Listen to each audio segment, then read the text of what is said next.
Okay, hi. So this is Carrie Johnston, and I'm filming today on the traditional territory of Champagnat First Nations in beautiful Dakota Haines Junction. And my guest today is Myles Hougen, and Myles is joining us from Kwanlin Whitehorse on the traditional territory of Ta'anquichin Council and Kwanlin Dun First Nation. Welcome, Myles. Thank you so much. Thanks for having me. Okay, so tell us a little bit about who you are as an entrepreneur. What do you do?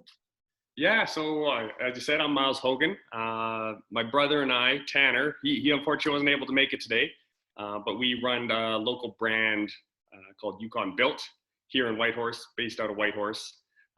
We've sort of grown up in family business, so we're also involved in a number of other retail shops locally in town, but sort of our entrepreneurial sort of vision and goals as we move forward is building this brand called Yukon Built, which is all sort of based around the Yukon, the community we live in, and sort of branding almost like a lifestyle brand of around everything that the Yukon is and has to offer. So in the simplest way, you're an apparel company. We're an apparel company. Yeah, everything from hoodies and hats, as you can see, and sort of branching out to different items as we grow and working on some outerwear and things like that, hats, toques. Yeah, it's been fun. It's allowed us almost a sort of a creative outlet in a way through apparel to sort of build a business and build a community around. So Awesome. Okay, so what have you learned about your business model during the pandemic? yeah, I mean it's been challenging as it has been for any business locally. I think a big thing we've learned, and we've sort of been learning as we started. We started in 2017, so we're 3 going on 4 years into this business, is the amazing community that we have up here that is so supportive and so willing to sort of get behind businesses and brands and are really proud to be able to do so. So it's been amazing for us to not only see that during this COVID period, but through these 3-4 years that we've been building this brand. It's really sort of inspired us in a way that we just want to keep building, keep growing. And even though we are, we've been so separate and so sort of isolated in a physical sense since COVID started, a real strong community we have is our online presence, which has always sort of been a core of what we do. So we're lucky that the transition has been fairly smooth, I guess you could say. Through our Instagram and Facebook pages, being able to reach people, and then having a fairly strong online presence through just our website, where people could still continue to purchase and buy and support, has been really important for us and has allowed us to sort of continue relatively smoothly. Obviously, there's the ebbs and flows that every business has had at this time. But having that online presence has been super important for us as well, to stay connected with our customers, with their audience, with the community that we're building. So it's been good. Have you had to make any tweaks or modifications in your online presence because of the pandemic, or has it been sort of keeping on with what you've been doing before? It's mostly been, I would say, keeping on. I think maybe just putting a little more focus onto it, and being a little more attentive to our online presence and not sort of just waiting or accepting for people to engage, sort of actively trying to create that engagement with people online has been important to us. So it's been more the same, continuing what we're doing, just putting a little more emphasis on the online presence, I would say. Mm-hmm. And if you don't mind me asking, without revealing too many details, what sort of, in terms of your online marketplace, is that mostly sort of Yukoners purchasing? Is it national? Is it international? Like, do you have ish percentages for us to understand? Yeah, in terms of percentage, it might be hard. What we've found really good and positive through this whole pandemic is being able to have an online presence where people have access to our products, whatever we might be offering, but also having a local option. So instead of just shipping, someone can purchase from us online, but have a local pickup option. So even if they don't want to come into a physical store, we've sort of been able to do the curbside pickup. And that's allowed us to sort of continue sales from a distance, even though the customer might be local. We've had the ability to still stay connected with them. So I'd say that is the bulk of what we do is still local, either ourselves through our online presence. We now have a small retail presence as well as a couple of retailers across the Yukon. So I would say that's still probably 80% of our business is Yukoners, either local or throughout the territory. But a growing market for us is nationally and internationally, which has been really interesting as well, and quite exciting too, because the Yukon, as we're all learning and sort of are experiencing, the Yukon does have a special allure to it. So whether it's someone that has visited in the past, used to live here and has since moved away, they all sort of still want a little piece of that Yukon with them wherever they go. And Yukon Built as a brand, I feel like we've been very fortunate to sort of tap into that. Whereas someone that might now be living in Toronto and Whitehorse or Dawson might have been home 10 years ago, they've now come across our brand and say, oh, I miss it so badly. Now I have a little piece of home with me. So we've been shipping across Canada, to the States, to Europe, a couple orders to Australia. So it's small comparatively to the numbers we're doing locally, but it's been really neat to connect to a grander audience internationally as well, and sort of connect through the Yukon with people everywhere in the world. So that is really exciting. Yeah. I was at the post office the other day and saw someone from Yukon Built shipping some stuff out internationally. So I was excited for you. Awesome. There we go. Yeah. Okay. So what are you learning about leadership as you're sort of like, looking at expansion within your business at a time when we're feeling like there's restriction? Yeah, that's a really good question and kind of a tough one. As a business owner, as a business leader, right now for Yukon Built, it's fairly small scale in terms of being a leader as part of a team, as it's just my brother and I still. So we're sort of a two-man team, just bouncing ideas off each other. So in terms of being a leader within the business, it's sort of just my brother and I sort of stepping up to the plate when something needs to be done. So in that sense, but I think it's also important, not just in our business, but any entrepreneur or business person in this community to sort of be stepping up as a leader in the community. And I think we've seen that with a lot of businesses, supporting the other businesses, supporting local initiatives. So I think that's been a really important step for Tanner and I, is to start taking on the role of being a leader in our own small way in the community. So sort of collaborating on different projects, or we were able to create a sort of a new collection, which we called the Yukon Built for This collection, which allowed us, so all proceeds from that collection went towards supporting local initiatives, like the food bank, like the animal shelter, things like that. So I think being a community leader is something that is always been super important to us, and we want to sort of grow in that role. So I think that would probably be the biggest step we have started taking, is sort of getting out there more in the community as a leader, as a collaborator, and sort of see everyone thrive together in this community. So I think that's been important for us. Oh, that's certainly the message that we hear from so many entrepreneurs on this series is, it's about building relationships, finding your opportunities to collaborate when these challenging times come. It's about how we build together. Totally. Mm. So how are you thinking about your business a little bit differently? Kind of like what's on the horizon as we head into this next couple of years, knowing that this pandemic is, with us? For us, I think it's continue building on the blocks we've already sort of been working on the last few years. It's from the start, Yukon Built has been about community. It's about building something that is hopefully representative of what people feel this community is all about, what the Yukon's all about. Sort of being adventurous and resilient. So it's sort of continue building on those blocks. As we touched on already, the online presence is going to be super important for us, to continue to reach not only local markets, but potentially people outside that are looking to connect with the brand.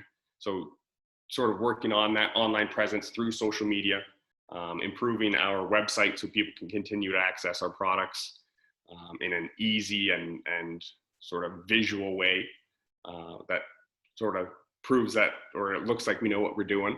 and an online presence from an outside perspective. So yeah, I would say for us, it's continuing to build on the blocks that we've been working on, and sort of staying focused. It's in times like this, it sort of allows you to step back for a second and reevaluate and refocus, because it's easy in business to get distracted or start veering off. And when something like this happens, when you have to be so laser focused to continue your staying on the right path to stay sustainable, because there's a lot of businesses that won't necessarily make it through.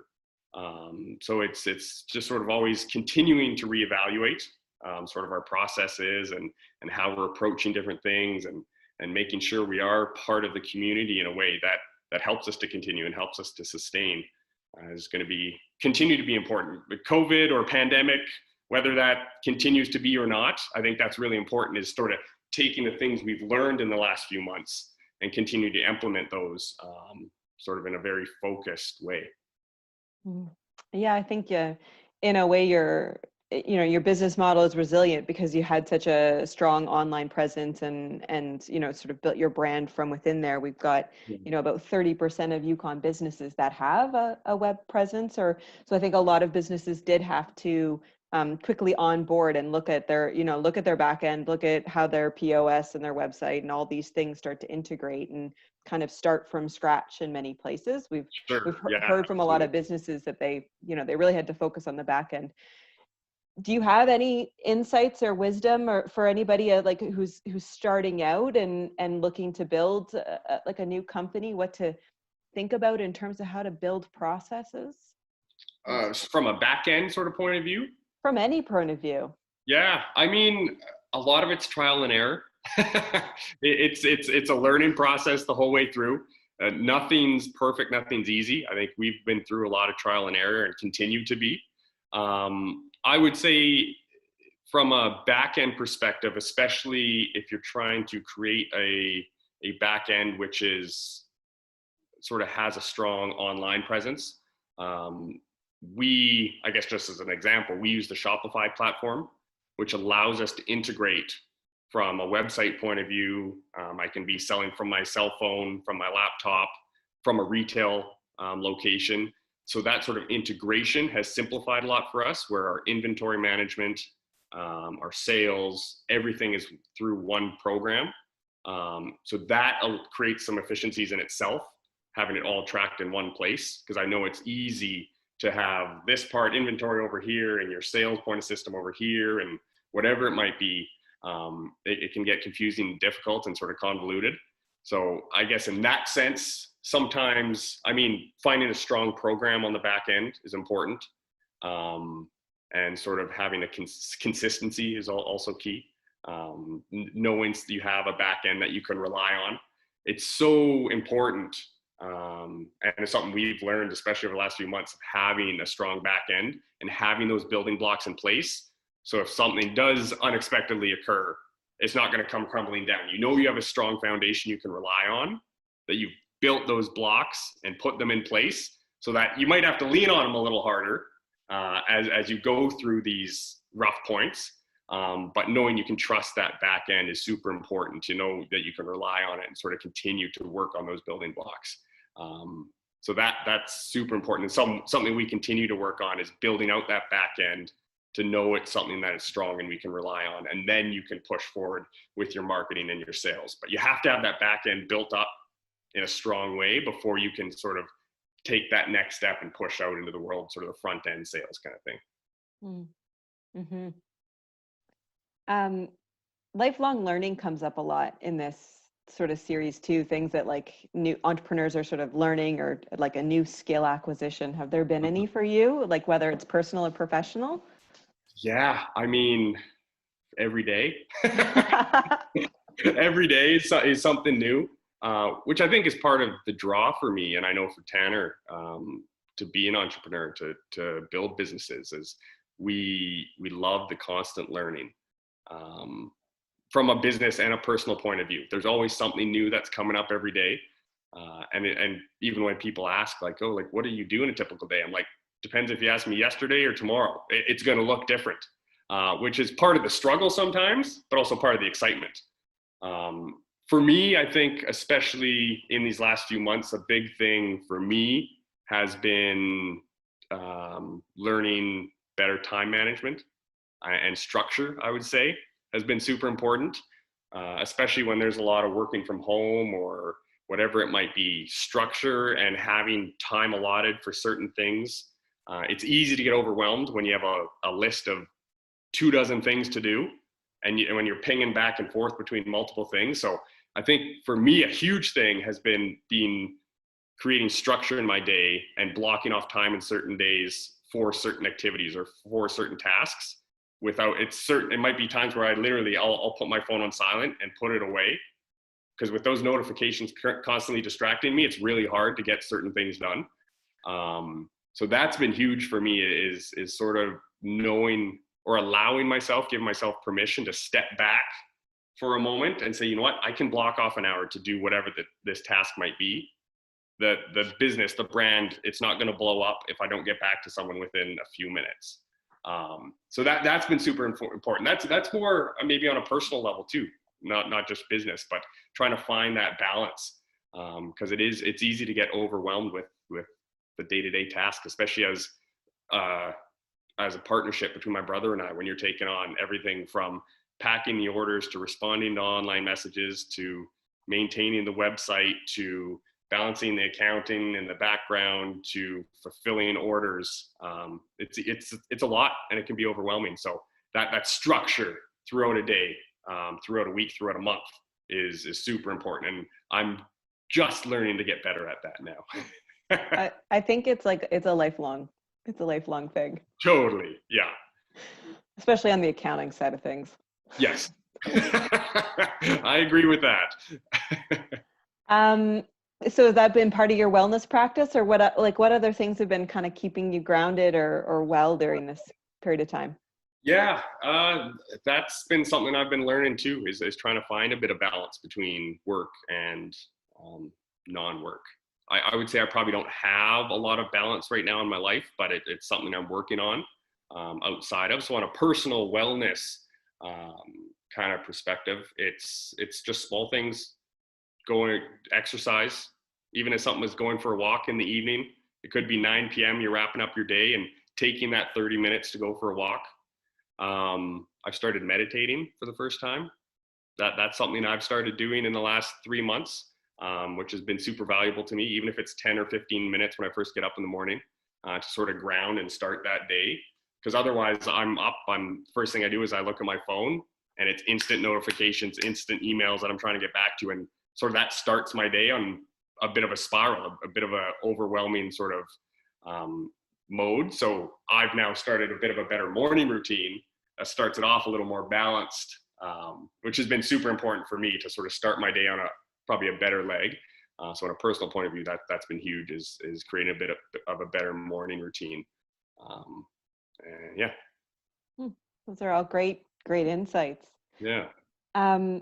So the Yukon kind of has gone through a bit of a reset, and we're talking about entering into phase 3 soon of sort of our reopening strategy, and just wondering, what are your hopes for what happens in the Yukon economy over the next couple of years? What are the values? What are your dreams? Yeah, that's a really good question as well. I think for me is to continue to see collaborative efforts in the Yukon between businesses and government, whatever it is, to help grow, sustain, enable people to start businesses if they want to.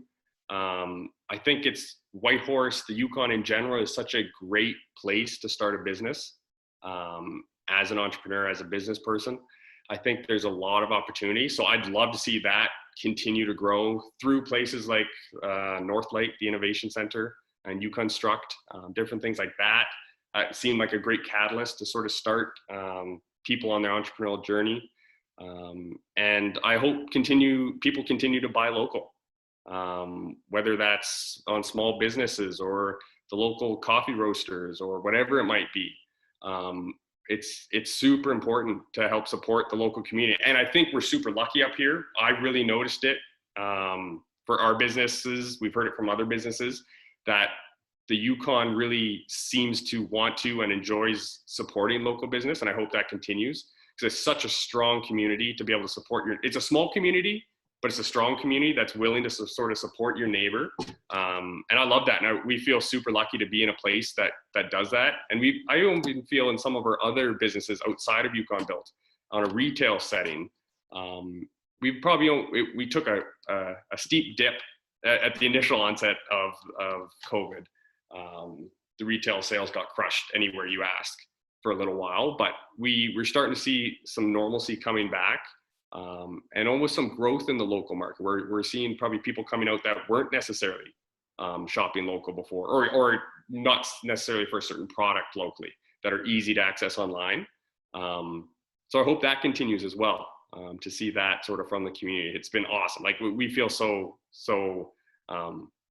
lucky to be in a community that does already do that. So I hope that continues as well. That's awesome. Any sort of worldview shifts, major aha moments that happened for you over the past couple of months?